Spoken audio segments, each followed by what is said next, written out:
আসসালামু আলাইকুম ভিউয়ার্স, আমি জেসমিন বলছি। এই মুহূর্তে আপনারা সবাই কানেক্টেড আছেন জেসমিনস বেবি ক্যাটলগ ইউটিউব চ্যানেলটির সাথে। চমৎকার একটি ভিডিও আজকে আপনাদের সাথে আমি শেয়ার করব। অবশ্যই ভিডিওটি কেউ স্কিপ করবেন না, একদম শেষ পর্যন্ত দেখবেন। চলুন কথা না বাড়িয়ে মূল ভিডিওটিতে যাওয়া যাক। জাপানের বাচ্চারা কেন এত শান্ত, ভদ্র, আত্মনিয়ন্ত্রিত এবং নিজেরা নিজেদের কাজ নিজেরাই করে? যেখানে আমরা বাচ্চাকে শোনো, এটা করো, ওটা করো বলতে বলতে ক্লান্ত, সেখানে জাপানি বাচ্চাদের শেখানো হয় সেলফ ডিসিপ্লিন, অন্ধ আনুগত্য বা ব্লাইন্ড অবিডিয়েন্স নয়।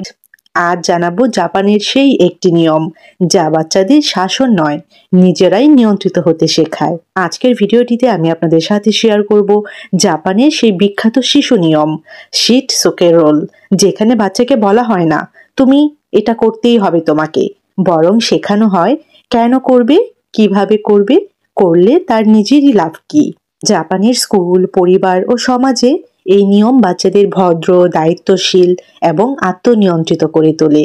বিজ্ঞানী ও শিক্ষাবিদরা বলছেন এই নিয়ম অনুসরণ করলে বাচ্চারা আজীবন সেলফ ডিসিপ্লিনড অ্যাডাল্টস হয়।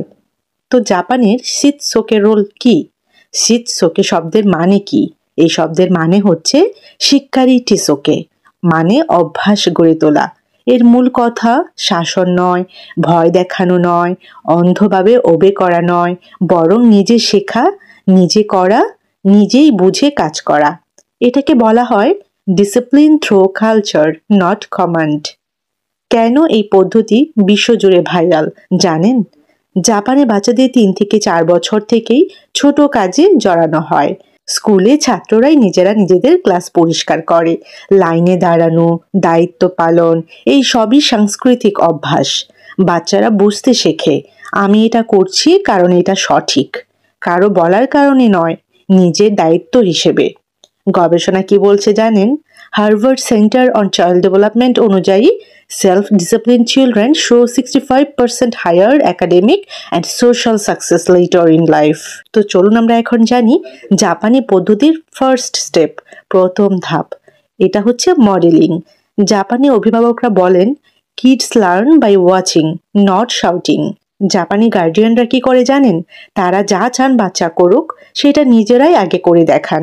যেমন মনে করুন নিজেই জুতো জোড়া ঠিক মতো রাখেন, বাসন ধোয়ার পরে ওয়াইপ করেন, আবর্জনা কখনো ফেলে যান না, খাবার নষ্ট না করে কৃতজ্ঞতা দেখান। তো এইগুলোই কিন্তু গার্ডিয়ানরা করেন এবং গার্ডিয়ানরা এইভাবেই বাচ্চাদেরকে শেখান। রিসার্চ, গবেষণা কি বলছে জানেন? চিলড্রেন মিমিক প্যারেন্টস বিহেভিয়ার 80% মোর দেন ভার্বাল ইনস্ট্রাকশন। জাপানি পদ্ধতির সেকেন্ড স্টেপ চলুন জানি, দ্বিতীয় ধাপ চলুন জানি, একটি রুটিন তৈরি করা। জাপানে বলা হয় discipline is not taught, it's practised every day. তারা বাচ্চাদের দিনে দিনে রুটিন দেয়, যেমন ঘুম থেকে ওঠার পর বিছানা গোছানো, স্কুল ব্যাগ নিজে গোছানো, খাওয়ার আগে পরে নিজে নিজের জিনিস পরিষ্কার করা, খেলাধুলার পর খেলনা নিজেরাই গোছানো। এতে কি হয় জানেন? এতে বাচ্চার মনে গড়ে ওঠে আমি দায়িত্বশীল, আমি নিজের কাজ নিজে করতে পারি। তো এই যে সেকেন্ড স্টেপ পর্যন্ত আমরা আসলাম, আপনার কাছে কি মনে হচ্ছে? আপনি বাসায় ছোট্ট শিশুটির সাথে কি এরকমটা করেন? এইভাবেই কি বাচ্চাকে শেখান? বা আপনার বাসার এনভায়রনমেন্টটা, আপনার বাসার পরিবেশটা কি এরকম? এখন চলুন জানি জাপানি পদ্ধতির তৃতীয় ধাপ, থার্ড স্টেপ। সেটা হচ্ছে ন্যাচারাল কনসিকোয়েন্স। জাপানি প্যারেন্টিংয়ে বকা নয়, দেওয়া হয় ন্যাচারাল কনসিকোয়েন্স। একটু ছোট্ট উদাহরণ দিয়ে আপনাদেরকে বোঝাই। যেমন মনে করুন বাচ্চাকে বলছেন তুমি যদি খেলনা না গুছাও পরের বার খেলতে হলে সময় বেশি লাগবে, এটাই কিন্তু জাপানিরা বলেন। অথবা ওনারা বলেন ব্যাগ না গোছালে স্কুলে তোমারই কিন্তু অসুবিধা হবে। এতে বাচ্চা শেখে কাজের পরিণতি আমার নিজের। গবেষণা কি বলছে?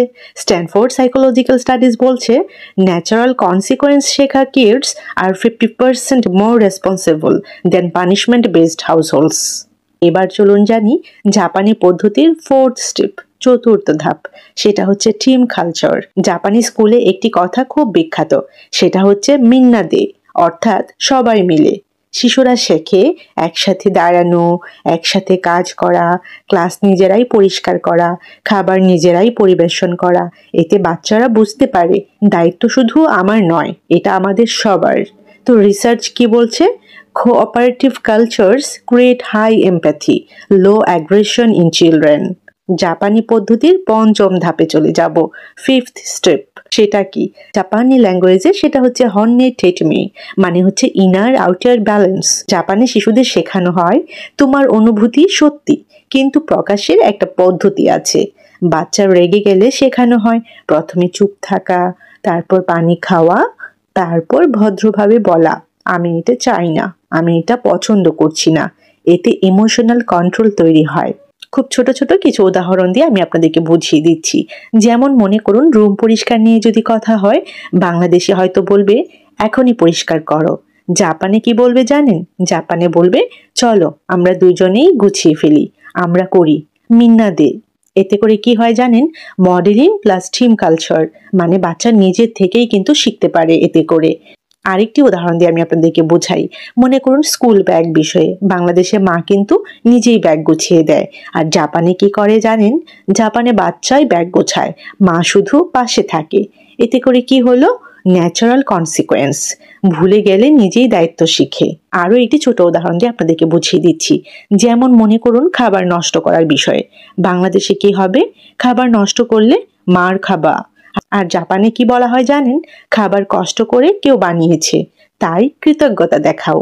ভ্যালুজ বেসড ডিসিপ্লিন, বাচ্চা নিজেই সম্মান শেখে। ফাইনালি আমি আপনাদের উদ্দেশ্যে বলতে চাই, দেখুন সেলফ ডিসিপ্লিনড বাচ্চা তৈরি করা খুবই সহজ, যদি তাকে ভয় নয়, উদাহরণ, রুটিন, দায়িত্ব আর সম্মান, এই 5টি দেন। জাপানের এই শিৎসুকে রোল আপনার ঘরেও ব্যবহার করুন। 1 সপ্তাহের মধ্যেই আপনি পরিবর্তন দেখবেন। ভিডিওটি ভালো লাগলে কমেন্টে অবশ্যই লিখবেন I want Japanese parenting part 2।